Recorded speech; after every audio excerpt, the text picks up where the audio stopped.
مردم ها ای جنسی لطیفی زن تنقیسی میکشن.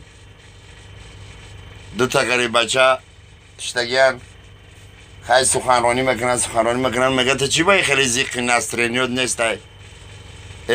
навор сохта шудагии бо дастгирии сайти 1xbet дар инҷа коэффициентҳои зиёд ва бонусҳои гуногунам меёбем ки силкаш дар комментария.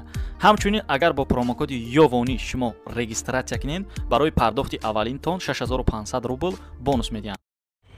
салом ба кули ҳамватанони шермаҳмадҷон.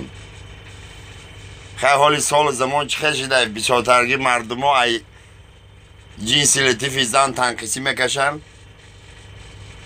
دو تا غریب بچه تشتگیان خیلی سخنرانی میکنن میگه تو چی باید خیلی زیقی نسترینیود نیست ای گفته دین عروس نیمت کدوم وای جان و جگر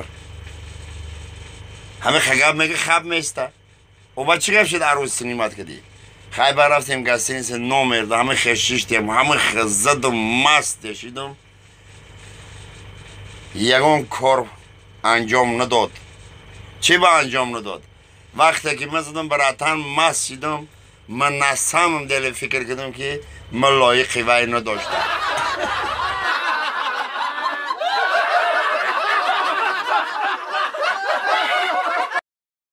سلام علیکم دمی گسپادا. خیلی سال زمان چی خیلی شده حالی همه مهر محبت در کامپیوتر که نرم در کامپیوتر مودم در کامپیوتر یک زنکی صادفه و شوش میگه مدام ای غریبی یک کامپیوتر بیار. خیلی کامپیوتر میارم میتیش زنک در ایبان یکان هفته میگذارم مردک ابرد میپرمیه یا سهر ریروز خیلی زنک زنگ میزنه. سلام علیکم ادایجا. چو سلام علیکم چو که زنک چی گفت؟ کامپیوتر گیران نمیشه.